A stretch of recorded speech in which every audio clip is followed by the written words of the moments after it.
De retour dans l'Africa Newsroom, notre invité est journaliste Bangali Touré ainsi que nos éditorialistes Jean-Marie Bitomo et Gracien Roukindikiza sont toujours avec nous et tout de suite c'est le dossier du jour.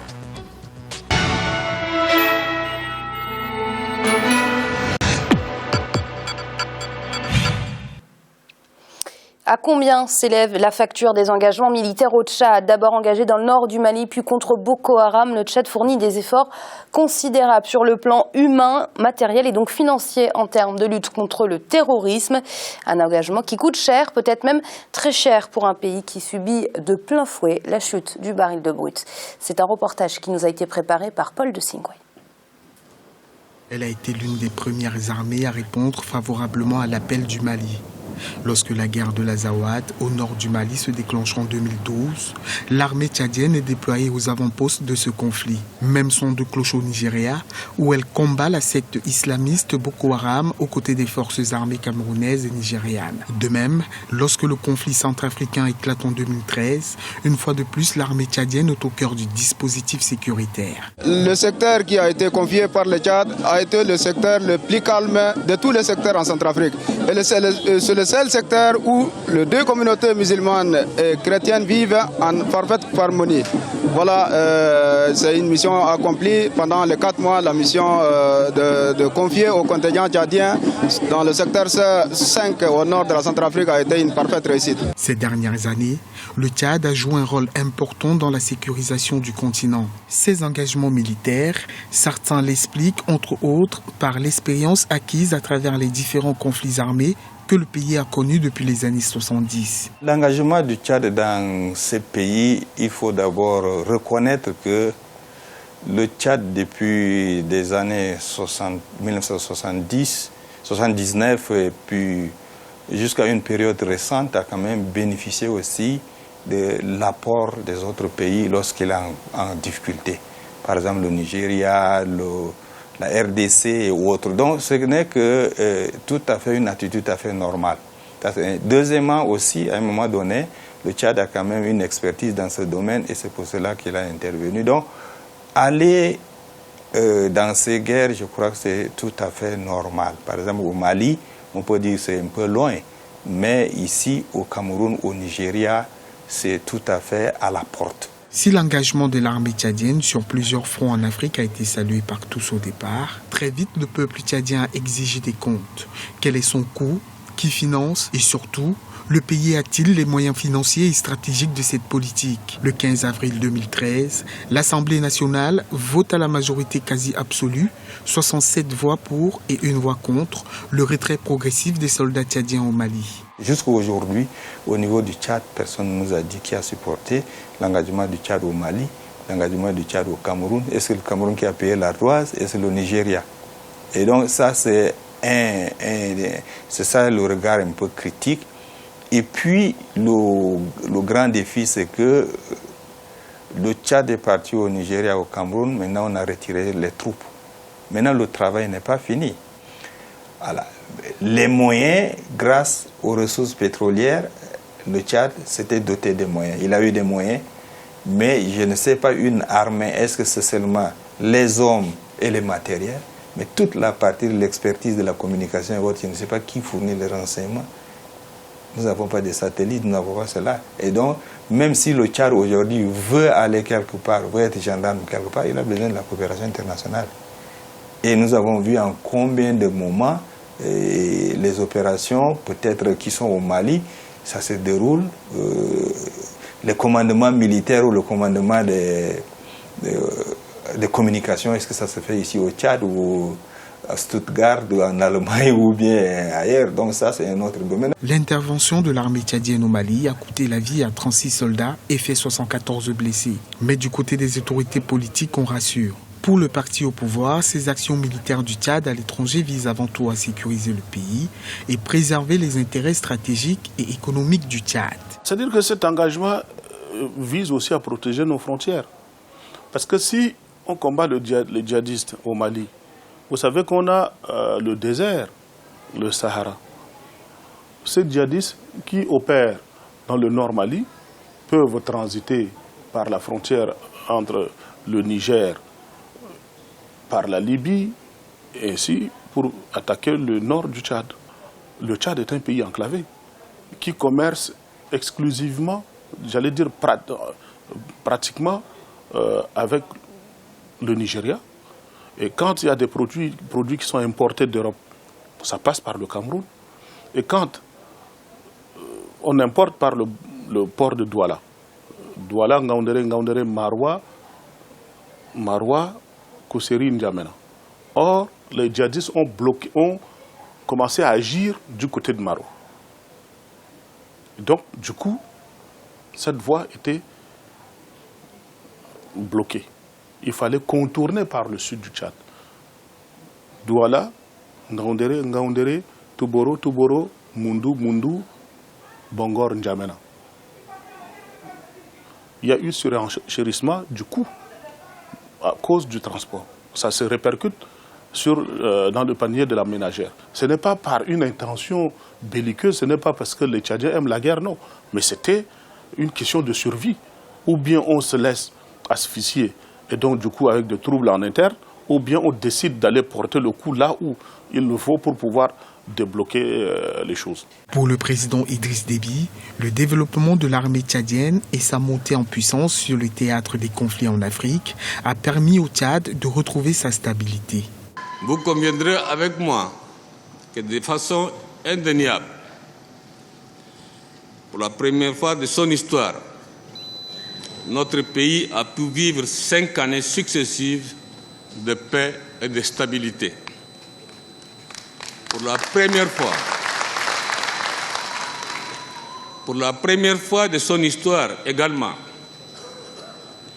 ces 5 dernières années ont vu le Tchad se construire sans que ses fils ne détruisent par la violence ce qui a été bâti la veille. Même si la sécurité n'a pas de prix, l'engagement militaire du Tchad dans plusieurs pays a conduit le pays dans une crise économique et financière majeure. Une situation qui amène de nombreux observateurs à interroger la capacité du Tchad à faire face financièrement à ces engagements militaires de plus en plus nombreux. Monsieur Touré, la lutte contre Boko Haram coûterait au Tchad 7 millions d'euros par mois, une somme assez conséquente pour un pays comme le Tchad. Ouais, ben, il faut se dire aussi que le Tchad bénéficie d'assez d'avantages comparatifs par rapport à sa façon de mener cette guerre. Le Tchad, c'est un pays qui est armé. Le Tchad a une tradition de combattants. On se rappelle du conflit entre le Tchad et la Libye. En plus, le Tchad n'est pas resté en marge du conflit libyen. Donc le Tchad a eu l'occasion d'amasser assez d'armes aussi du côté libyen. Donc c'est vrai, le côté financier pèse, mais je pense qu'il y a aussi un peu d'appui de la communauté internationale, même si on le reconnaît que tout le montant annoncé n'a pas été décaissé, tous les montants annoncés n'ont pas été décaissés, mais il faut reconnaître aussi que le Tchad, comme je l'ai dit au début, a un avantage comparatif qui peut lui permettre de mener longtemps cette bataille-là. Jean-Marie, le Tchad engagé dans la lutte contre Boko Haram et aussi au nord du Mali, en Centrafrique, des engagements qui coûtent très cher alors même que le pays traverse une période délicate en raison de la baisse du prix du baril. Effectivement, Amira, mais toujours est-il que si vous voulez un président, c'est une vision. C'est une vision, si vous voulez, de sa nation et une vision, comment dirais-je, de la scène internationale. Il y a une chose qui est indéniable pour le président Déby concernant, si vous voulez, son influence internationale. Elle est pratiquement sans faute. Sans faute tout simplement. Pourquoi? Nous l'avons vu dans le reportage. C'est quelqu'un qui a une influence aujourd'hui sur l'Afrique globalement parlant et sur l'Afrique centrale en particulier. Tout simplement pourquoi? Parce que c'est quelqu'un qui, son leadership a d'ailleurs été reconnu par ses pairs. Il vient d'être nommé, comment dirais-je, comme étant le président de l'Union africaine pour le mandat, comme sont des mandats successifs. Donc à ce niveau-là, ça pèse énormément sur le Tchad, c'est vrai. Mais toujours est-il que la communauté internationale dont parle M. Touré n'est pas si présente que ça. Le Tchad a fait des efforts, il a raison de dire que le Tchad a un avantage comparatif par rapport aux autres parce que dans cette dans ces interventions-là, le Tchad, si vous voulez, ne demande pas, et c'est aussi, ça rentre aussi dans la vision du président Déby de l'Afrique, tout simplement pourquoi, moi, il me souvient que quand il y a eu le sommet de New York, il n'a pas été, alors que la plupart des chefs d'État africains y étaient, sur un point, tout simplement, il disait que les grandes messes dont nous parlons là tout le temps, on promet à l'Afrique qu'on veut aider l'Afrique, et finalement, il ne voyait rien arriver. Il a boycotté ça, si vous voulez, personnellement, en disant que personnellement, il n'y allait pas. Donc ça a un coût pour le Tchad. C'est dommage pour la population tchadienne parce que tout ce qui a été entrepris comme effort économique à l'intérieur du Tchad, ce sont des choses qui sont quand même reconnues. Le Tchad part de très très loin, il faut regarder le point de départ. Comme un peu la Guinée équatoriale, il faut regarder le point de départ d'où partent les pays et où sont ces nations-là aujourd'hui par rapport à l'ensemble des pays africains. Donc là, je veux dire que ce qui se passe au Tchad, c'est un effort, c'est-à-dire de quelqu'un qui a l'esprit panafricain d'aide par rapport à ses homologues qui se retrouvent en difficulté. Le Tchad est parti combattre dans l'Azawad sans que vous ayez un mandat spécifique. Il a tout simplement demandé à son collègue chef d'État malien, est-ce que vous avez besoin de mon aide? Le Tchad n'a pas demandé déjà d'avoir des moyens logistiques, des moyens financiers pour y intervenir. Ils sont partis tout seuls, donc ça dénote aussi quelque part, si vous voulez, quelqu'un qui a une vision de l'unité africaine. Oui, Gracia, on ne peut que saluer cette aide militaire intra-africaine, mais est-ce qu'aujourd'hui le Tchad a les moyens financiers de sa politique militaire? En principe, les États ne doivent pas avoir au prime abord des moyens financiers, ce sont surtout des moyens militaires pour intervenir. Parce qu'on a vu, par exemple, quand le Mali a été agressé, que beaucoup de pays, les voisins, y compris même le Nigeria, les autres, n'ont pas pu intervenir alors que ces pays pouvaient disponibiliser des moyens financiers. Là où se pose le problème, c'est surtout les moyens militaires. Les moyens financiers peuvent venir après, parce qu'on a vu des États, par exemple, il y a eu la Grande Guerre du Congo, où des petits pays qui n'ont pas beaucoup de moyens ont fait la guerre. On fait la guerre avec les moyens qu'on a, surtout les moyens financiers. Mais surtout, c'est le côté militaire. On peut, disons, saluer, les efforts du gouvernement tchadien pour former ces militaires, tout en disant que les grands combattants en général sont des gens qui sont issus des rébellions ou d'autres, disons, d'autres mouvements. Mais en Afrique francophone, les pays, disons, les armées qui ont été formées par la colonie, les anciens colons français, ne sont pas à la hauteur, par exemple, de l'armée tchadienne. Donc, ce qui fait que si l'armée tchadienne intervient aujourd'hui, c'est qu'elle a, disons, des gens, des combattants, des aguerris qui peuvent intervenir dans plusieurs coins de l'Afrique. C'est une bonne chose pour l'Afrique et on le voit pour le Tchad, on le voit aussi pour l'Éthiopie, on le voit aussi pour l'Ouganda ou le Rwanda. Monsieur Touré? Vous savez, l'un des avantages du Tchad part de sa position géographique. Que lorsque vous prenez le Tchad, le sud du Tchad fait frontière avec le Nigeria. Le nord fait frontière avec la Libye. Et c'est le prolongement de ce nord qui va jusqu'au nord du Mali. Donc, Tchad, en principe, les soldats tchadiens ont un avantage qui leur permettent de rester longtemps sur le front sans se plaindre de problèmes de chaleur ou d'autres problèmes que d'autres contingents comme la Guinée peuvent rencontrer parce qu'ils viennent des zones humides. Et comme je l'ai dit aussi au début, le Tchad a un autre avantage qu'il ne faut jamais oublier. Le Tchad a une longue tradition de guerre avec la Libye. Ça a permis aux Tchadiens, d'abord tout le monde sait que le Tchad est sorti victorieux. Déby qui est un chef de guerre aussi, il ne faut pas l'oublier. Déby, le président Déby est un militaire aguerri qui connaît très bien ces zones, qui a pris assez de maturité en termes de combat, en termes de dispositifs de combat sur cette zone que lui-même il contrôle à part entière. On peut dire que le Nigeria a le contrôle des frontières, mais en réalité, c'est l'armée tchadienne qui tient ces zones. Et puis, il y a la composition même des forces armées tchadiennes. C'est une armée, quand vous regardez un peu à l'intérieur, qui est divisée en deux. Vous avez une armée qu'on appelle les élites, qui sont en principe, la garde pléthorique de Déby, mais il y a l'armée nationale. Le commandement réel de toutes ces opérations est confié à ce qu'on appelle la direction des renseignements généraux, qui constitue le grand cercle de Déby.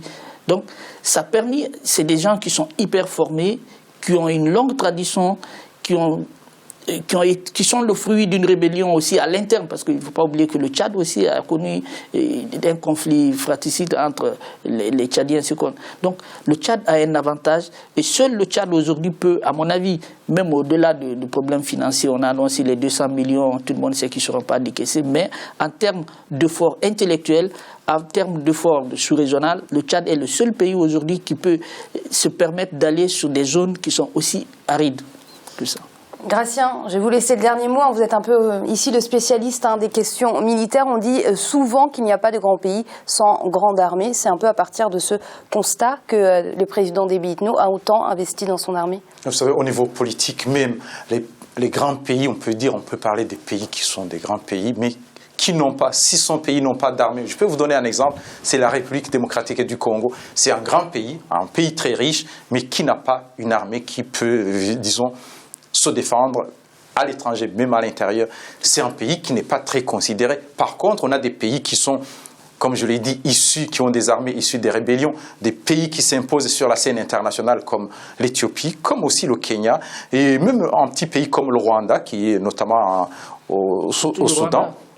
Et on sait bien que ce sont des gens armés, disons bien entraînés, bien aguerris, sont en même temps leurs présidents. Les présidents ont une certaine place parce que ce sont des présidents sur lesquels on peut compter. D'autres présidents, par exemple, peuvent compter. Au Tchad, on a vu par exemple comment Idriss Déby peut intervenir dans d'autres pays alors que les autres attendaient.